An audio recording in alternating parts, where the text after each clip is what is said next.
Hey, what's up, guys, and welcome to another episode of Gamescript. Tonight, we're looking at the Seattle Seahawks versus San Francisco 49ers. It is a Thursday night football game, and we have a lot of injuries to get through in this game that are going to be impactful for the way that we draft our DraftKings Showdown lineups, but they're not all to the San Francisco offense, and we'll get into it after this.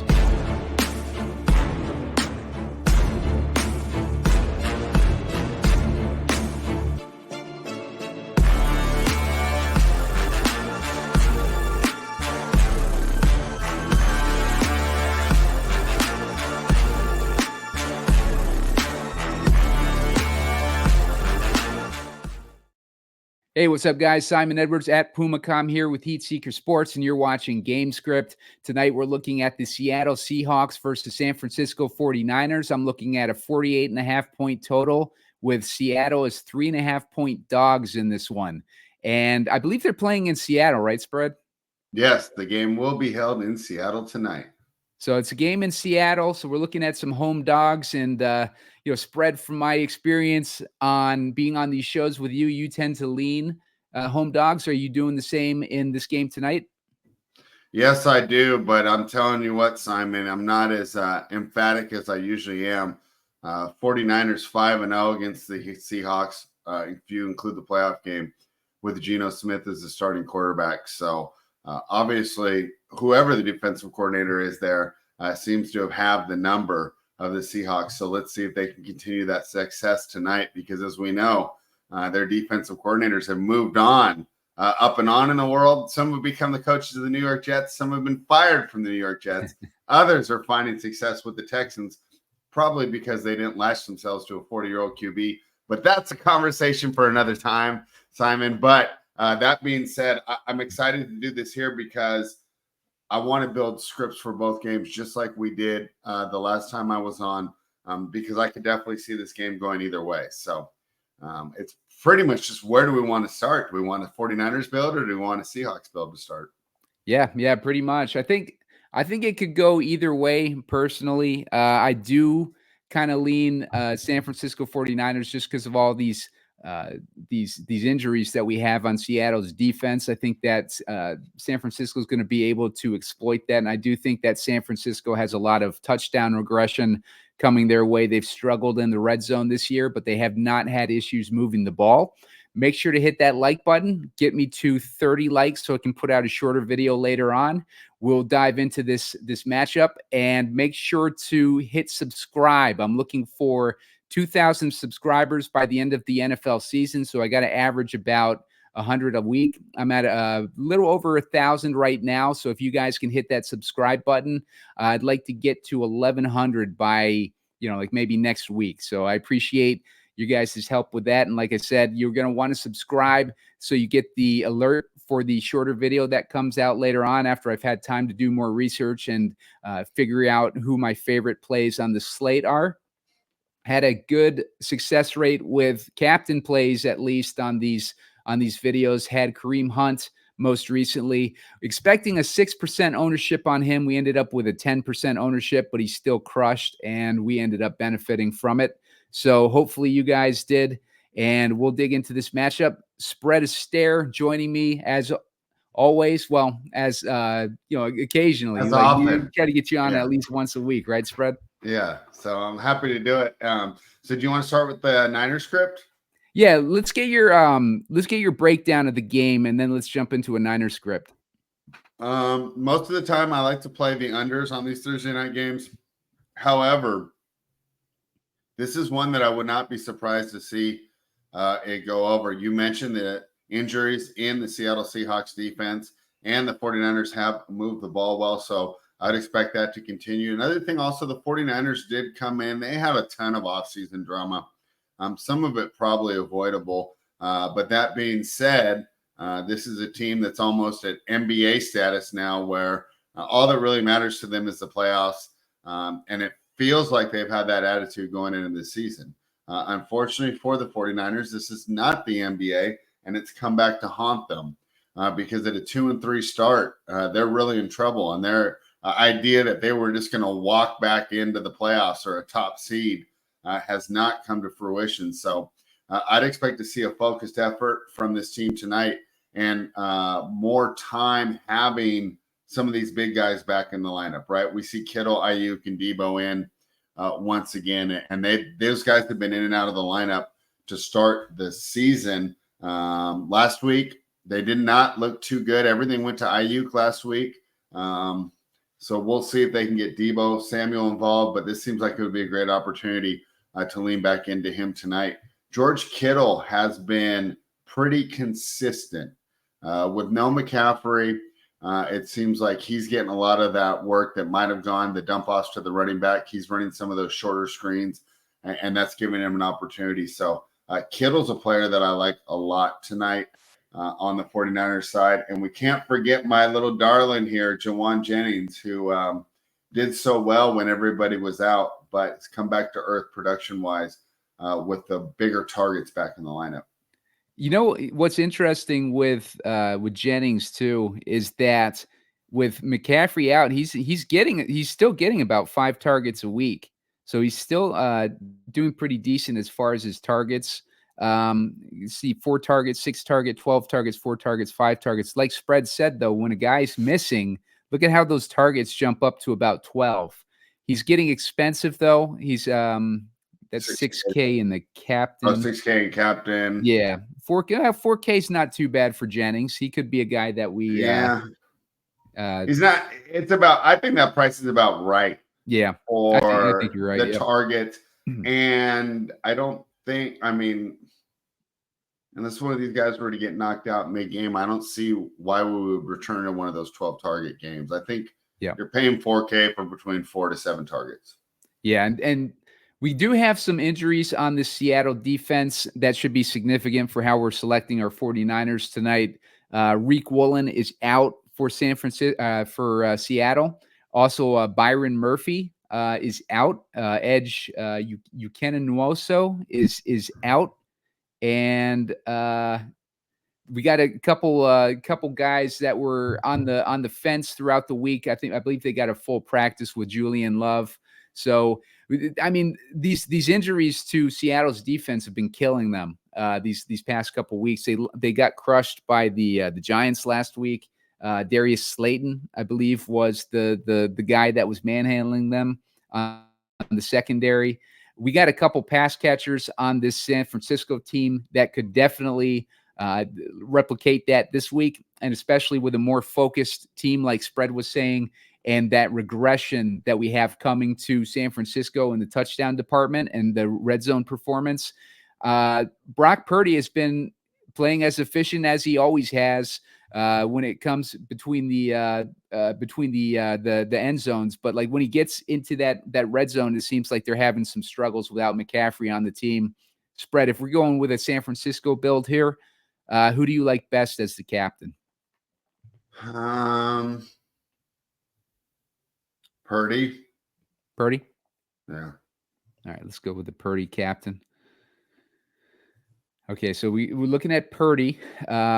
Seattle has given up, let's see, 16.2 DraftKings points a game to the quarterback position. But as we've seen with Purdy, he's been efficient this year, and Seattle is clearly going to be vulnerable in the secondary. So who do we want to stack Purdy with? I mean, this is where this is fun. I'm going to just make versions of all 3. So I think that when I'm doing a Purdy captain build, I'm going to just do different variations of 2 of the 3.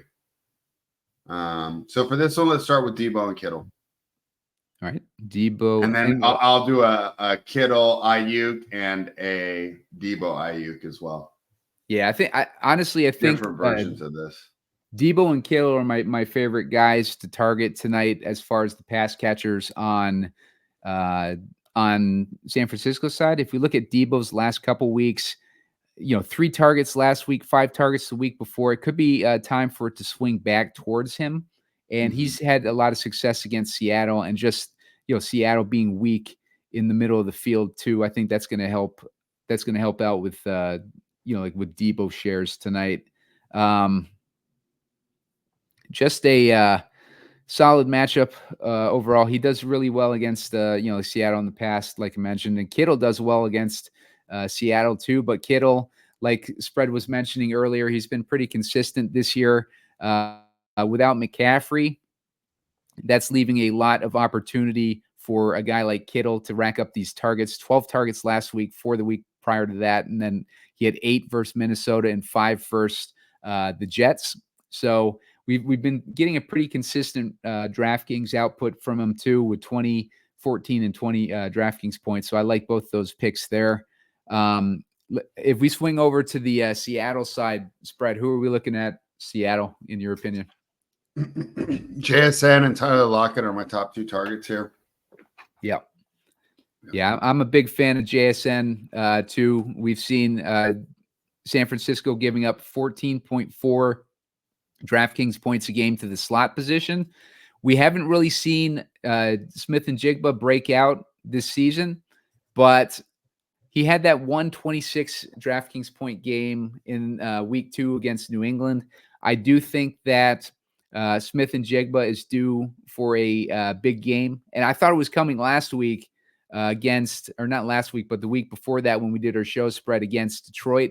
He ended up getting 12 targets in that game with 8 receptions, but he only put up 13 points for us. So I think I feel good about him again this week, and I'm with you on Njigba there. All right, and then we have let me full screen this so I can see our lineup a little better. 12K left for 2 players. How would you approach finishing this out?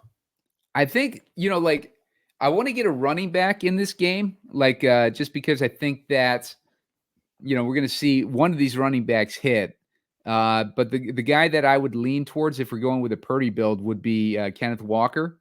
And, Walker, we're a little bit of padding with our game script with Walker because he's so involved in the reception game this season, as opposed to, previous seasons. He's getting a lot more catches. I believe he's averaging like 4 catches a game. Let's take a look at that. So we've seen him get 8 targets. Do we 5 want targets Walker in our Seahawks script though? In our Niners script, because are we worried that the Niners jump out to a big lead and he gets phased out? Yeah, I mean that's a concern, but I think with the work that he's getting in the receiving game, like 8 targets, 5 targets, 3 targets, I think that we're kind of insulated there. They lost to the Giants 29-20 last week, and he got 8 targets. He ended up only putting up 14.6 DraftKings points, but if he got one touchdown in there, that would have swung it pretty big. But if you want to go with Mason, we can go with Mason. Let's do that. All right. So we go with Mason here. Leaves us with 2,500. So we can go into this cheap range here. Bobo. That's my favorite in this range. Yeah. Who do you like? He was getting some targets in that game against Detroit. Against the Giants, at least, yeah. It felt like he got a lot more targets, but he was just getting a lot of yards in that game. My bad. He only got 1 target against the Giants. Yeah, it is the Detroit game I'm thinking of. It's weird, Spread, because this is their 3rd game in 10 days for the Seahawks, because we broke their game down for Monday Night Football against Detroit a couple weeks ago, but it felt like it was last week. But because they're on their 3rd game in in 10 days, it seems like it was more recent than it was. Yeah, you're right. And if you remember in the game that we broke down last week, they were dealing with a ton of injuries at that point, and now they're playing their 3rd game in 10 days. So those injuries are going to they're going to start affecting this team even more, I think, against a team like the 49ers, who are hungry and really need to win this game, and they're due for regression on top of it. So I this could be a blowout spread. Yeah. We'll see. That would be too bad, wouldn't it? Yeah. If I was going with another guy, maybe I don't really see too. Oh, Laviska Shenault is on the Seahawks now. I saw him. Has he played it all? Pull him up. Yeah, I saw him get like a run, I thought. Or no, it was a target with Just one the game target. against Yeah. Detroit. So he hasn't really been getting targets, but I'm surprised that he doesn't get a little bit more usage, but I guess they are kind of stacked at wide receiver. Yeah. So if we wanted to maybe switch from Mason to Walker just to see what kind of options that leaves us with, so we don't really go scrub diving too much. That's 2,900. Same situation. So you really don't get a benefit with Walker or Mason in a spot like this. You're basically just trying to decide. I wish Pearsall was in, but he got shot in the preseason. They were expecting a lot. There was a lot of hype on Pearsall leading into the season, but obviously he can't play. Now, if this was a blowout, we might see more work from the backup running back, Isaac Guerendo. Yeah. 5 attempts last week, 2.2 points. Let's say that in a blowout script, I might lean Guerendo as my final guy spread. I'll go with you on that one. But I don't know. That's the one guy. I don't know. I almost feel like they would stick with Mason. Yeah. Yeah. Oh no, I think Mason and Guerendo. Because if you think they'll stick you with run Mason? both. Yeah. Yeah, I don't know if they'll get away from Mason in a blowout. Yeah. Yeah, he does do with him being more involved as like a like just a strict runner and not really in the passing game. I think it would make sense if they kept him in, like throughout the game. I just think with these options though, we got Bobo like Spread was mentioning. Use check. We can maybe use Yeah, use we can check. throw some use check in there as well. Use check has not been involved other than week 2. Look at that. Look at the 5 and 3 targets in weeks 1 and 2, and then he just dropped off a cliff. But also you have to remember they were missing people, and Aiyuk wasn't even like I don't know. That's it was right, weird yeah. because you would think that they would have had the chemistry, but it felt like they were still developing it. Yeah.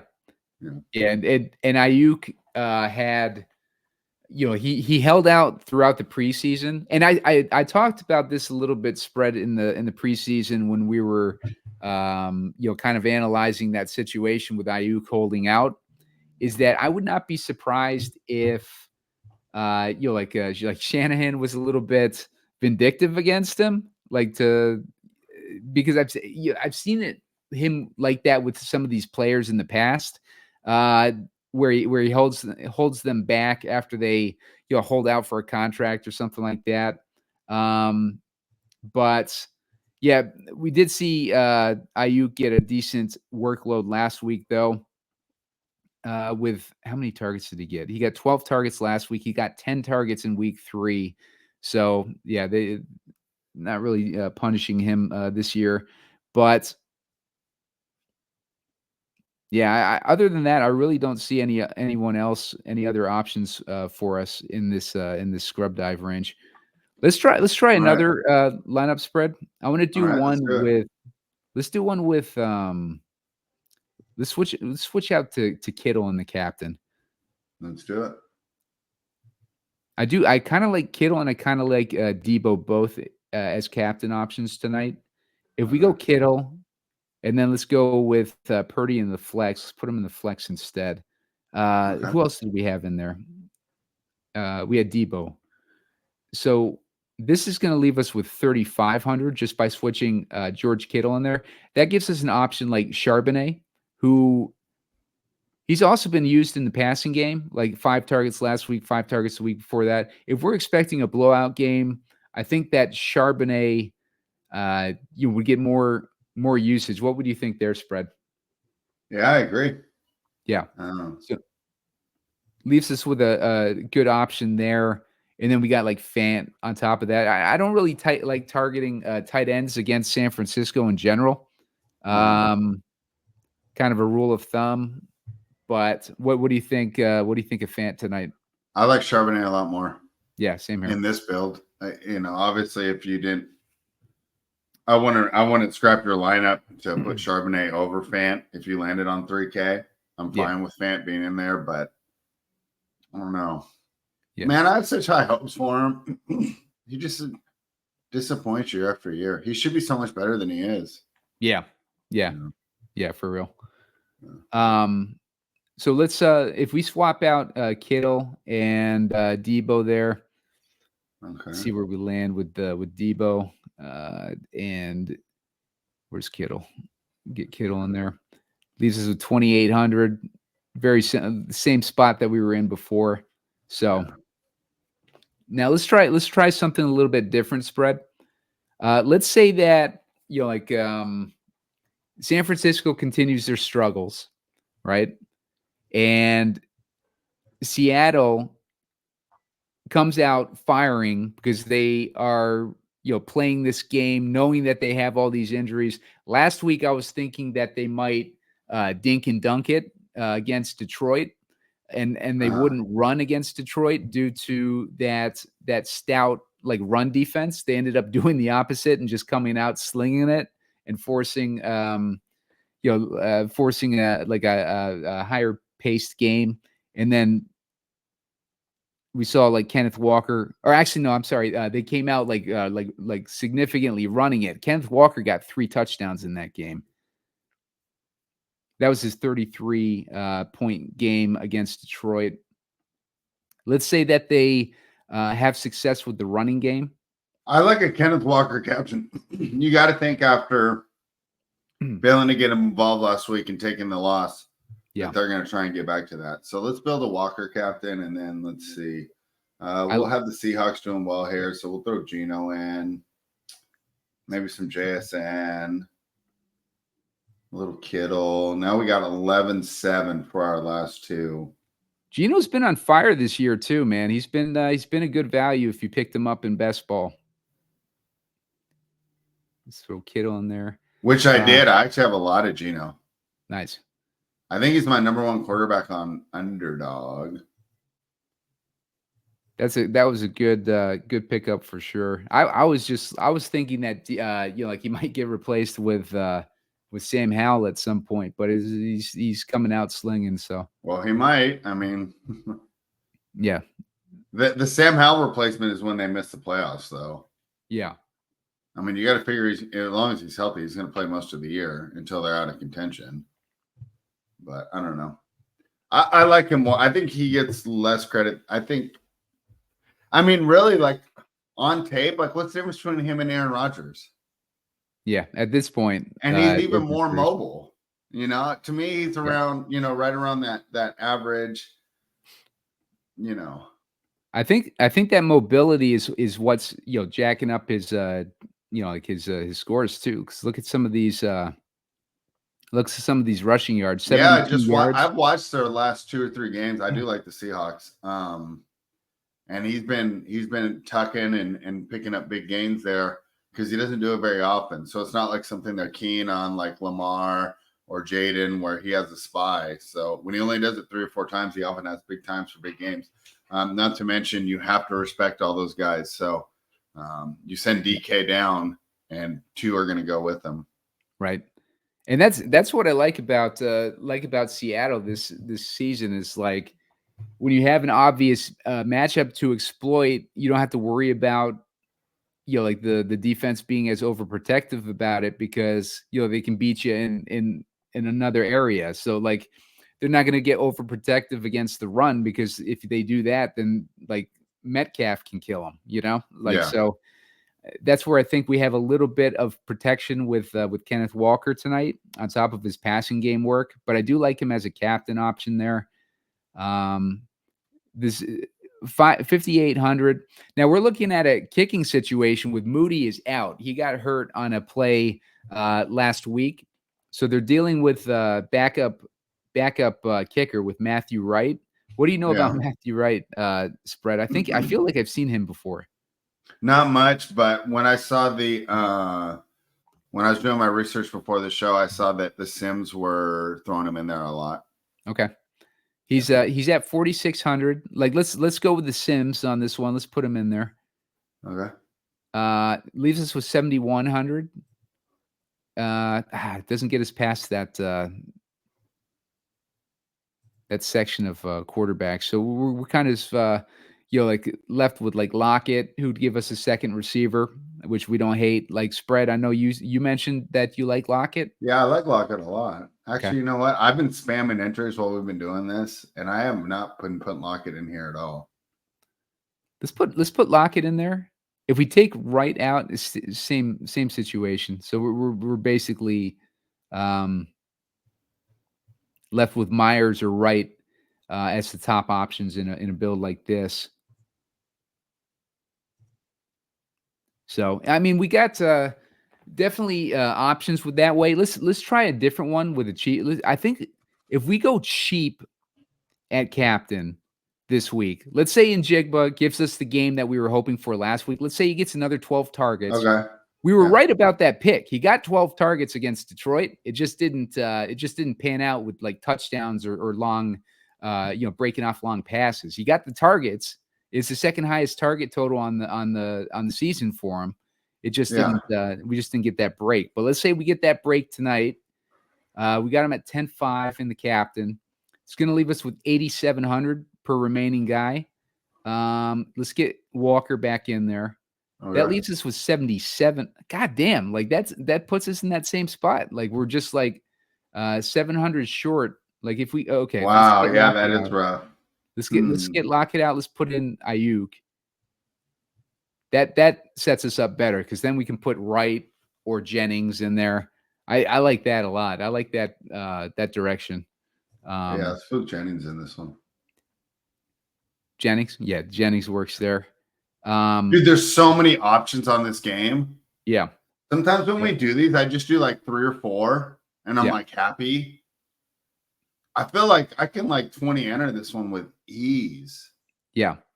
It's like it's one of those weeks too where you don't have the man versus zone like matchup like kind of tiebreaker like when you're looking at receivers because both these teams play about a league average of man and zone. So there's not really like a clear matchup benefit except for Jaxon Smith Njigba. I think he's got like the only like matchup advantage apart from Kittle on the slate. So it's really like Njigba and Kittle are probably two of my favorites on the slate, at least like from a matchup perspective. And then like it's kind of figuring it out from there, like as far as the direction. Like Aiyuk or Deebo could each break out. Like I don't mind shifting either of those guys in. This build here, Spread and I built this the Seattle build.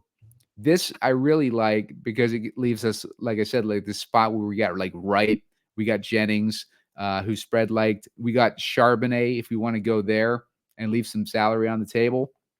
If we wanted to do this as a San Francisco build with Njigba in the captain, we could swap out Walker for Mason. Let's say that like Mason's getting some touchdowns. Let's swap out Smith. Actually, no, let's leave Smith in there because Smith and Njigba, maybe those are the only two guys that we have in there on the San Francisco side. 4,300, like we're left with Jennings and 49ers an option. Don't hate either of those. 49ers D could easily, like have a decent game here. Charbonnet, like plays us into that. Like the Seahawks are playing from behind. If we put Charbonnet in there and we take Smith out and we want to put Purdy in there, would that be an option? Yeah, we got Purdy as an option there. Kenneth Walker, if you wanted to go there. But Charbonnet, we got in there kind of like mopping up that that playing from behind work as well as Njigba. And then we got Mason, pounding the ball throughout the game. We got Kittle and Aiyuk getting us our targets that we need. If we want to take out Aiyuk and put in Samuel in this build, we still got Purdy. All right, let's just say now, obviously I've spammed entries. I don't even want to know how many I've already put in. Let's just say there's someone watching Simon and they're doing a single bullet build. Yep. Aiyuk or Deebo? Deebo. Okay. Deebo for single bullet. Yeah. Okay. I think Aiyuk Let me check the ownership on those. I think if I had to guess, I'd say Deebo's probably going to be higher owned. But let's check that out because Ayuk's coming off a big game, so the recency bias might be there. Okay, so total ownership on Ayuk is actually higher than Deebo by 2 percentage points. As far as the captain, they're both like equal on the captain.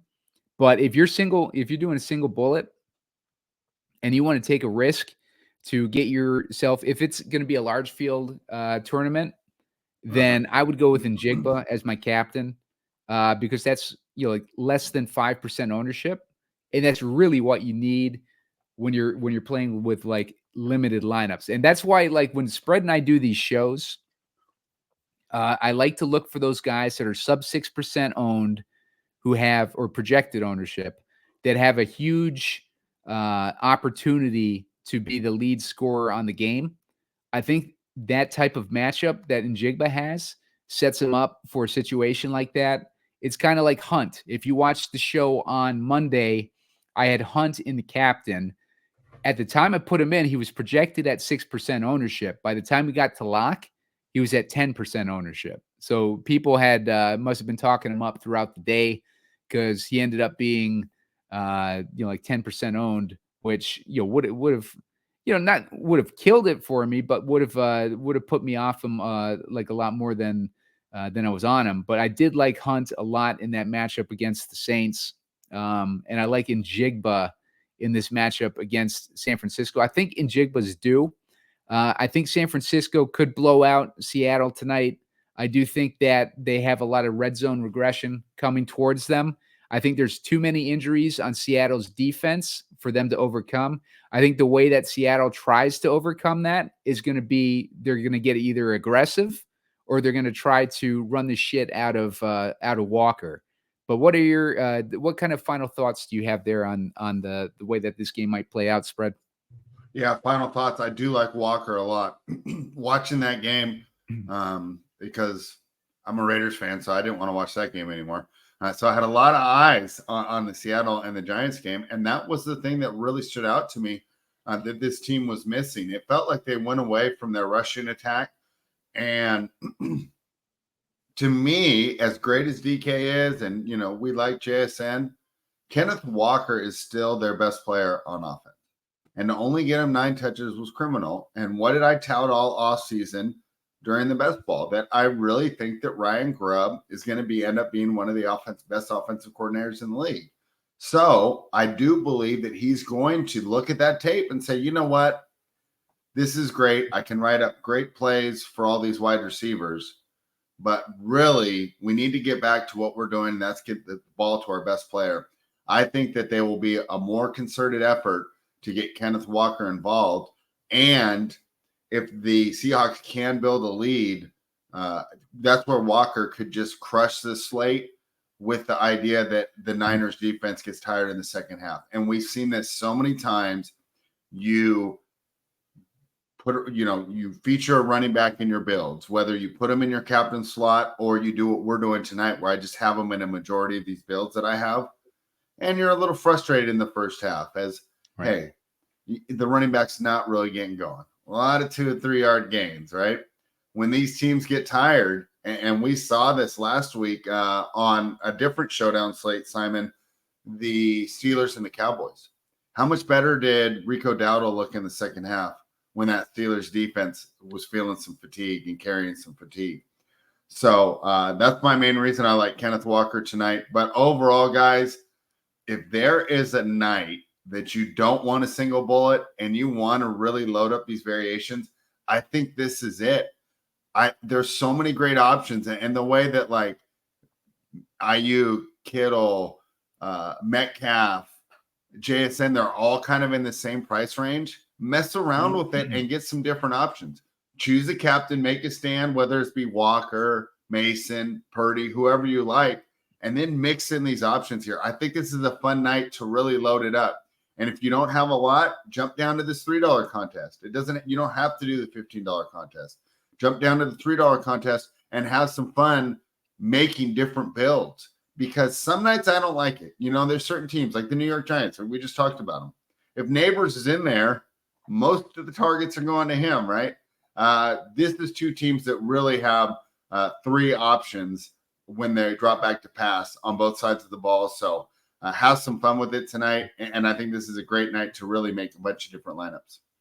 So just to add to what Spread was saying about Kenneth Walker, taking this from Rich Rebar's article on Sharp Football Analysis, the 49ers have allowed 4.17 yards per carry to running backs, which is 9th in the league, but have allowed 12.2 rushing points, which is 15th, and 10 receiving points, which is 25th, to running backs to open the year. Now, the key thing that stands out there to me is the 10 receiving points a game, because Kenneth Walker, like we were talking about earlier, he's been used a lot more in the passing game this season than he has in the past.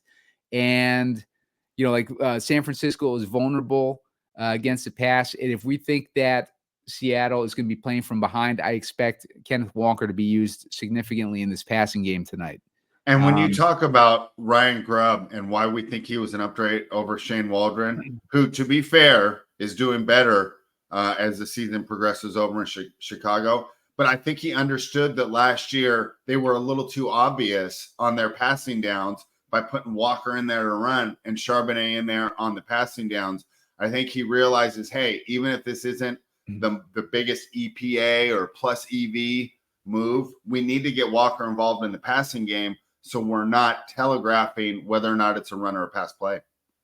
Yep. Makes a lot of sense. And yeah, guys, make sure to hit that like button. Looking for 30 likes to put out a shorter video later on today. Make sure to subscribe to the channel. You want to subscribe so you can sign up for those alerts to know when that short video is coming out. Looking for 1,100 subscribers. On my way to 2,000 by the end of the season. So if you guys can get me to 1,100, that'd be great. We're at about 1,020, 25, somewhere in that range. So I need about 75 by the end of this week. We've been going at that pace pretty good. So if you can hit the subscribe, that'd be great. Spread, where can they find your work and what kind of shows are you putting out this week? All right. I'm at Spread Astaire on Twitter/X. And what I've been doing lately is I'll do a Monday Night Football or a Thursday Night Football preview that's usually out on Monday or Tuesday. Then on Tuesday, I come back, and if you're into tennis, it's this fun series because it's not just trying to predict the future, which is most of what we do here on Gambling Twitter, but I get to do a series called Tennis Legends. Just did John McEnroe last week, but those are a lot of fun to me to just kind of look back in the past and appreciate the history of the sport. On that same day, I'll also write a Sunday Night Football preview. My favorite article of the week comes out on Wednesday, and that's This Week in Sports Betting. That's over at Nuke the House. And the reason I like that one is I can write about whatever I want.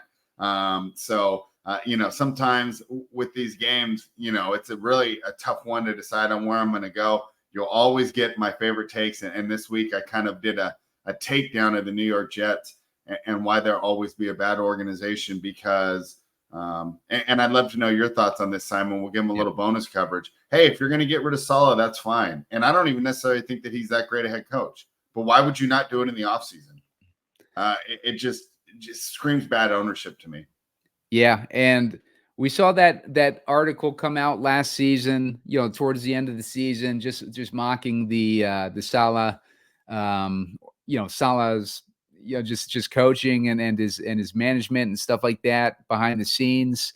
And I really thought that, he was going to get axed, like that would do it.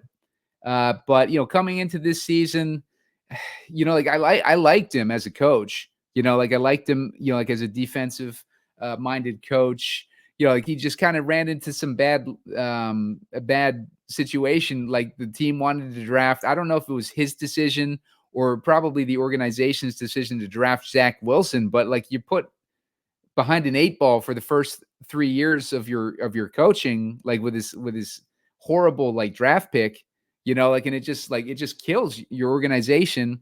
And then they traded for Rodgers last year, ran into some bad luck there with Rodgers, getting injured in the first game, the first series of the season. Like Saleh, you saw it in his eyes, man. Like his whole life was deflated in that moment. It was just like, I felt bad for the guy. And, you know, like then you get these stories coming out about like how paranoid he is as a leader and stuff like that. And, you know, you can just see the writing on the wall for him. I wouldn't be surprised if, you know, like San Francisco brings him back in as some sort of an advisor or something like that. But what do you think is going to happen? So from what I've read, he's not going to jump back in this year. And why not? Gotcha. I mean, why would he? Yeah. So he's getting paid. Right. So bills aren't an issue, right? So great job, Jets. You know, he's like, I'll take a vacation on your dime. And then he's not going to go back into a situation. And this is where sometimes I think, especially with when people write these trade articles, oh, where can Matt Stafford end up? This isn't the NBA, guys. They're not running 3 set plays. You don't just trade for a guy and then say, hey, these are our 3 little pick and roll packages. And NFL offense or defense is so complex, you want the whole offseason to install it, which is why, you know, like Belichick's not going anywhere midseason. Right. Mike Vrabel is not going anywhere midseason. They're going to want their whole offseason to do it. So I wouldn't be surprised if he was back with San Francisco next year. Right. But I think he's going to take the rest of the year off, and good for him. He's deserved it. I don't think the Jets treated him right. If they wanted to get rid of him, they should have done it during the offseason. And he could have caught on somewhere else. But it just shows you why the Jets are always going to be the Jets. Did you see the alert this morning? Like Hackett's not going to have the play calling either. Right. So, like, and as a Raiders fan, I can tell you Todd Downey might be the only guy worse than Nathaniel Hackett. I mean, it's just a joke of an organization. He's terrible. Go ask Titans fans too. He didn't do good with the Titans either. There was a reason they looked better once they got he moved on, and I can't remember who they replaced him with, but oh man, it was Arthur Smith, right? Was the Titans, then he went to coach the Falcons. Yeah, Arthur Smith was the OC of the Titans, and then went to coach. And he was a big upgrade over Todd Downing, and he's not even really that good, which shows you how bad Todd Downing is. Right. And you know, it's interesting with Hackett too, like the behind the scenes stuff, because you figure that, you know, they kept Hackett on to placate to Rodgers. Yeah. You know, like even though like he should have been fired, but the problem is like Hackett was never running that offense. Everybody knows it's Rodgers that's running the offense, you know, like but they got rid of Saleh. I don't know, you know, like what the backstage politics were involved in that. We did see a couple situations this year where, you know, like him and Rodgers looked like they were like butting heads or whatever. Remember that one game that they beat New England and Saleh was all excited. He tried to give a high five to Rodgers, and Rodgers like, get the hell out of here, man. You know, like, so we had that moment. And then we had the press conference from last week where Saleh was talking about, you know, like getting rid of cadence, which is ridiculous, man. But, you know, like, so I don't know. This is a disconnect on so many levels. And it's so funny because I feel that Saleh was treated wrong. At the same time, I don't necessarily think he's going to be a good head coach. Right. But I think he's going to be like, just like Vic Fangio, just like Wade Phillips. We've seen probably Cliff Kingsbury is an example on the other side of the ball. Some people are excellent defensive coordinators, and I think he's going to have an opportunity to show that. And I think that whoever gets him is going to be happy because as bad as he was overall as a head coach, you have to give him credit. People go, oh, well, they nailed their draft picks. I think coaching has a lot to do with that. I don't think those same draft picks would have looked as good on the Las Vegas Raiders or the Jacksonville Jaguars or teams that aren't coached that well. Right. So I'd like to give him credit there, and I think he's going to catch on as a great DC. But it's just, if they wanted to move on, they should have done it in the offseason. We saw that with Schwartz too, like you know, like a bad good coach. Point. Bad coach with Detroit, and then he goes back as a defensive coordinator, wins the Super Bowl with the Eagles. You know, like McDaniel's same way. Yeah, I do think that you know, like he'll find a job as a defensive coordinator, like, you know, next season, and I think he's going to do like that defense is going to do really well. So yep. All right, Simon. Well, let's hope. During the show, I made 18 lineups, so we'll see how tonight goes. There's so many good options because everything we did, like even the one you have on the screen right now, you switch out Deebo for Aiyuk, then you got another one, right? Switch out Mason for Kenneth Walker. Now you've got another one. There's so many good options tonight. I can't wait to see how this game plays out. Yeah, don't be afraid to go cheap at your captain. I like Njigba a lot as a captain option. To me, I already got my 4 picks for my short video. So make sure to hit that like button, get us to 30. And yeah, we'll see you guys later on, and good luck with your lineups tonight.